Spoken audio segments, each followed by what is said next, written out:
Hello and welcome back to Fires of Kaladesh MTG. Today we're doing another deck tech. We're going to be taking a look at Prosper Tome-bound from the Adventures in the Forgotten Realms set.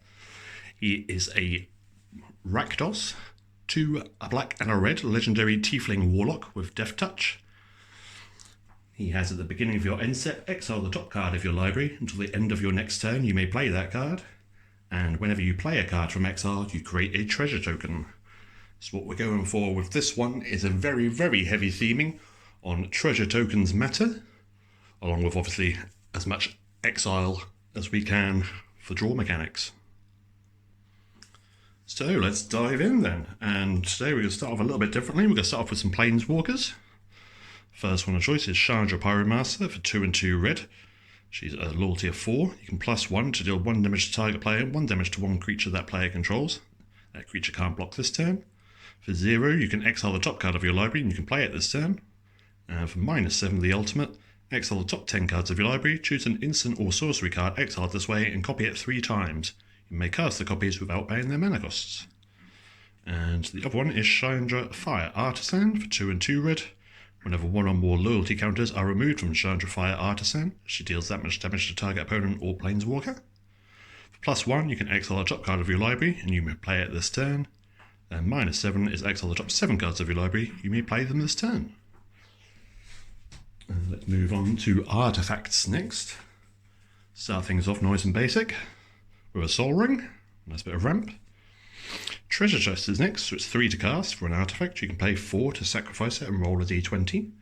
Number 1, very unfortunate, you're going to lose 3 life. 2 to 9, you're going to create 5 treasure tokens.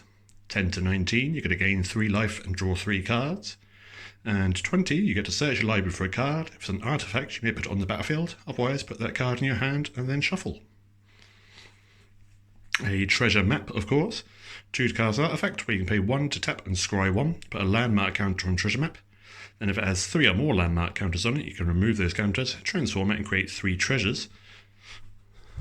And obviously when you transform, you get the Treasured Cove. So you can pay 1 for a colourless, tap for a colourless mana, or you can tap to sacrifice a treasure and draw a card. Lovely. And next up is the Chaos Wand. It's 3 to cast. You can pay 4 and tap. Target opponent exiles cards from the top of their library until they exile an instant or sorcery card. You may cast that card without paying its mana cost. Then put the exile cards that weren't cast this way on the bottom of that library in a random order. And then last of all, a rather interesting wipe is a Sphere of Annihilation. For X and a black, enters the battlefield with X void counters on it. At the beginning of your upkeep, exile Sphere of Annihilation and all creatures and planeswalkers with mana value less than or equal to the number of void counters on it, and all creature and planeswalker cards in graveyards with mana value less than or equal to the number of void counters on it. Rather interesting one, very situational of course, but every deck needs a wipe. And we can move on now to enchantments. Start off with an Aura. It's Shiny Impetus for 2 and a red. Enchanted creature gets +2/+2 and is goaded. And whenever the enchanted creature attacks, you're going to create a treasure token. Of course, we're going treasure tokens matter, so you've got to have a Revel in Riches in here for the win con. It's 4 and a black for an enchantment. Whenever a creature an opponent controls dies, you create a treasure. At the beginning of your upkeep, if you've got 10 or more treasures, you'll win. Nice and easy win con. Hedonist's Trove is 5 and 2 black. And when it enters the battlefield, you exile all cards from target opponent's graveyard. You can play land cards exiled with Hedonist's Trove, and you may cast non-land cards exiled with Hedonist's Trove, but you can't cast more than 1 each turn. But still, very nice, obviously, all those exile triggers, all those extra cards you get to play. Outpost Siege is next for 3 and a red. And surprisingly, we will be choosing Khans for this one. So as the battlefield, you choose Khans or Dragons. Khans will let you exile the top card of your library at the beginning of your upkeep, and you can play that card until the end of the turn. Or Dragons, whenever a creature you control leaves the battlefield, it deals 1 damage to target creature or player. Bit more exile now with Furious Rise for 2 and a red. At the beginning of your end step, if you control a creature with power 4 or greater, you may exile the top card of your library, and you can play that card until you exile another card with Furious Rise. And then last of all, we have Dead Man's Chest for 1 and a black. Enchant creature an opponent controls. When enchanted creature dies, exile cards equal to its power from the top of its owner's library. You may cast non-land cards from among them for as long as they remain exiled, and you may spend mana as there was mana of any type to cast those spells. Move on to the sorceries next. I'm leaving creatures till last this time. Start things off with a nice basic one. Trash for treasure is 2 and a red. You have to sacrifice an artifact and as additional cost, but you get to return target artifact from your graveyard to the battlefield. Which obviously is quite nice if someone does remove one of your ones. Just get rid of a treasure, bring back whatever you want. Improvised weaponry is a basic little common for 2 and a red. It does 2 damage to any target and you create a treasure token. Reckless Endeavour is 5 and 2 red. You roll 2d12 and choose one result. Reckless Endeavour deals damage equal to that result to each creature, and then you create a number of treasure tokens equal to the other result. I'm going to assume this is 3 and 4 black. Now you destroy target creature. Its control loses life equal to its power plus its toughness. It also has Suspend 5 for 1 and a black. Obviously, Suspend is yet again your exile in the card, so you are going to get that treasure from Prosper when this does play. Contract Killing is a nice and basic 3 and 2 black, destroy target creature and create 2 treasures.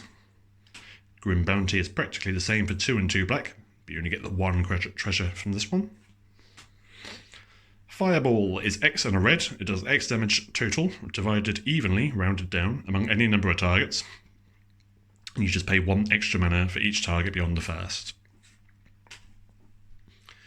Jaya's Immolating Inferno is X and 2 red, and it deals X damage to up to 3 targets. Which I rave on about quite a lot on my channel, is Coveted Prize. It's 4 and a black for a tutor. It's going to cost you 1 less for each creature in your party, which is a cleric, rogue, warrior, and wizard. So obviously, lots and lots of commanders are going to fall under one of these categories. So odds are you are going to be able to play this for 4. It's very cheap price-wise as well to pick up. So just going to let you search library for a card, put it in your hand, and shuffle. If you have got a full party, however, you may cast this spell with converted mana cost 4 or less from your hand without paying its mana cost. Then we have Profane Tutor. It's a suspend tutor again, so obviously not only do we get to search whatever card we want, but you get a treasure out of it as well. Throes of Chaos is 3 and a red. You cascade, and you can retrace this by cast this card from your graveyard by discarding a land in addition to paying its other costs. Obviously, Cascade is yet again another exile trigger. You'd be surprised how many you can come across. Fevered Suspicion is a rather expensive to cast, 6 black and a red. Each opponent exiles cards from the top of their library until they exile a non-land card. You may cast any number of spells from among those non-land cards without paying their mana costs. And of course, it got Rebound, so you get to cast it again for free the next turn. Apex of Power is 7 and 3 red, so very, very pricey. You exile the top 7 cards of your library until end of turn. You may cast spells from among them. And if this spell was cast from your hand, you add 10 mana of any one colour. Ignite the Future is 3 and a red. You exile the top 3 cards of your library until at the end of your next turn you may play those cards. If the spell was cast from a graveyard, you may play those cards without paying their mana costs. It's got a flashback of 7 and a red. Galvanic Relay is the only Storm card I have in here. And you get to exile the top card of your library during your next turn. You may play that card. And of course, Storm, so you copy it for each spell you've cast before that turn. And the last sorcery is Light Up the Stage for 2 and a red, or Spectacle cost of just 1 red. Exile the top 2 cards of your library until the end of your next turn. You may play those cards. So obviously, lots and lots and lots of exile, lots and lots of ways to get treasure tokens out. And obviously cards like Fireball and Jaya's Immolating Inferno are going to let you just wipe the board. Wipe all your opponents away in just one foul sweep. Next up, we have Instants. Unexpected Windfall is 2 and 2 red. As an additional cost to cast a spell, you discard a card. You draw 2 cards and create 2 treasures. Hurl Through Hell is rather lovely. For 2, a black and a red, you exile target creature. Until the end of your next turn, you may cast that card, and you may spend mana as well as mana of any colour to cast that spell. Basic kill spell here with Terminate. Black and a red, destroy target creature. It can't be regenerated. Comet Storm is another one of these big X ones where we get to smack multiple targets in the face. For X and 2 red with a multi-kicker of 1. Choose any target, then choose another target for each time this spell was kicked. It deals X damage to each of them. Commune with Lava is X and 2 red, where you can exile the top X cards of your library. Until the end of your next turn, you may play those cards. You find some prisoners is 1 and a red, and you get to choose one. Either break their chains to destroy target artifact, or interrogate them and exile the top 3 cards of target opponent's library. Choose one of them. Till the end of your next turn, you may play that card, and you may spend mana as though it was mana of any colour to cast it. And the last of all is Bituminous Blast for 3, a black and a red. It's got a Cascade again, and it's going to deal 4 damage to target creature. Next up, we're going to have a quick look through some of the non-basic lands we're running here. Even though some of them are quite basic for non-basics. So Tainted Peak, taps for colourless or black or red if you control a swamp. Bajuka Bug, of course, Intercept, but you get to exile all cards from target player's graveyard. Good old Command Tower, just for mana fixing. Rakdos Carnarium. Bounce Land for a black and a red. Treasure Vault. You can tap to add a colourless or pay X and tap to create X treasure tokens when you sacrifice it. Spine Rock Knoll is the hideaway land in red, so you can tap for a red, or you can pay a red and tap to cast the exiled card without paying its mana cost if an opponent was dealt 7 or more damage this turn. Smouldering Marsh is a black or red, and enters the battlefield tapped unless you control 2 or more basic lands. And then last of all, we have Foreboding Ruins. Enters the battlefield, you may reveal a swamp or mountain card from your hand. If you don't, it enters tapped. So, finally, let's move on to the creatures. We're going to start things off with Kalain, the Reclusive Painter. For a black and a red, she's a 1/2 human elf bard. She enters the battlefield to create a treasure. Other creatures you control enter the battlefield with an additional +1/+1 counter on them for each mana from a treasure spent to cast them. Then we have Jury, Master of the Review. For a black and a red, he's a legendary human shaman, 1/1. Whenever you sacrifice a permanent, put a +1/+1 counter on Jury, and when it dies, it deals damage equal to its power to any target. Obviously, every single treasure which we sacrifice will just power this guy up more and more. It's a ridiculously good synergy with those. The Abbot of Carol Keep for 1 and a red. He's a human monk with prowess. He's a 2/1. And as he enters the battlefield, exile the top card of your library. Until end of turn, you may play that card. Wild Magic Sorcerer is an Orc Shaman for 3 and a red. He's a 4/3. And the first spell you cast from exile each turn has Cascade.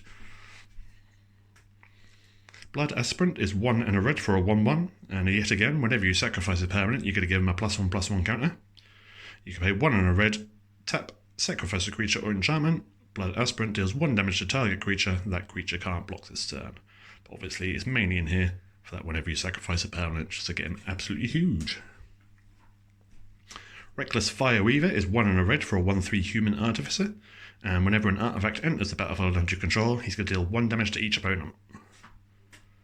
Marionette Master is beautiful. For 4 and 2 black, you get a human artificer with 1/3. It's got Fabricate 3, so when this creature enters the battlefield, you put 3 +1/+1 counters on it, or create 3 1/1 colourless servo artifact creature tokens. And then whenever an artifact you control is put into a graveyard from the battlefield, target opponent loses life equal to Marionette Master's power. And yes, obviously, while I know that treasures are tokens, strictly speaking, they do hit the graveyard. They just don't stay there. So obviously, every time you sacrifice a treasure, you'll be dealing up to 4 damage to a target opponent. Grim Hireling is 3 and a black for a 3/2 Tiefling Rogue, and whenever 1 or more creatures you control deal combat damage to a player, create 2 treasures. Pay a black and sacrifice X treasures to give target creature -X until end of turn, but you can only activate it as a sorcery. Hoarding Ogre is a nice little common. For 3 and a red, he's a 3/3 Ogre. When he attacks, you roll a d20. 1 to 9, you're going to create a treasure. 10 to 19, 2. And if you roll a 20, you get to create 3 treasures. Ruthless Knave is 2 and a black for an Orc Pirate. He's a 3/2. You can pay 2 and a black to sacrifice a creature and create 2 colourless treasure artifact tokens and sacrifice 3 treasures to draw a card. Zorn is a 2 and a red for an Elemental 3/2. If you create 1 or more treasure tokens, instead you create that many treasures +1. Obviously, it doesn't seem like a massive thing, but when you're only like creating 1 or 2 treasures, say for example, I know it's not in this deck, but with a Smothering Tithe, it's just going to really help out in the long run. Not so much obviously with stuff like the Treasure Vault, but yeah, small reoccurring ones, absolutely brilliant. Plundering Barbarian is a Dwarf Barbarian for 2 and a red 2/2. As he enters the battlefield, you either destroy target artifact or create a treasure. Forsworn Paladin is 1 black, he's a 1/1 with Menace. 1 and a black and tap, you can pay 1 life to create a treasure. 2 and a black, target creature gets +2/+0 until end of turn. If mana from a treasure was spent to activate this ability, that creature also gains Death Touch until end of turn. Gadrak, the Crown Scourge, is 2 and a red for a legendary 5/4 flying dragon. You can't attack unless you control 4 or more artifacts. But at the beginning of your end step, create a treasure token for each non-token creature that died this turn.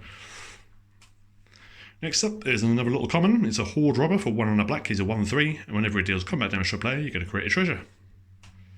Stormkiln Artist is 3 and a red for a 2/2 Dwarf Shaman. He's going to get +1/+0 for each other artifact you control, and whenever you cast or copy an instant or sorcery, you get to create a treasure. More treasure with Skullport Merchant for 2 and a black, he's a 1/4 Dwarf Citizen. As he enters the battlefield, create a treasure. Pay 1 and a black, sacrifice another creature or treasure to draw a card. Vault Robber is 1 and a red for another dwarf. He's a 1/3, you can pay 1 and tap him to exile a creature card from your graveyard to create another treasure. Shambling Ghast is just a simple little 1 to cast 1/1 zombie. When he dies, you can either give target creature and opponent controls -1/-1 till the end of turn, or, of course, create a treasure. Izzet Chemister is 2 and a red for a Goblin Wizard. He's a 1/3 with haste. You can pay a red and tap him to exile target instant or sorcery card from your graveyard. Then pay 1 and a red to tap and sacrifice Izzet Chemister. You can cast any number of cards exiled with him without paying their mana costs. An Ardent Dust Speaker is 4 and a red for a 3/4 Minotaur Shaman, and whenever he attacks, you may put an instant or sorcery card from your graveyard on the bottom of your library. If you do, you exile the top 2 cards of your library and you may play them this turn. Of course, we have Etali Primal Storm in here for 4 and 2 red. It's a legendary creature Elder Dinosaur, 6/6, and whenever it attacks, exile the top card of each player's library, then you may cast any number of spells from among them without paying their mana costs.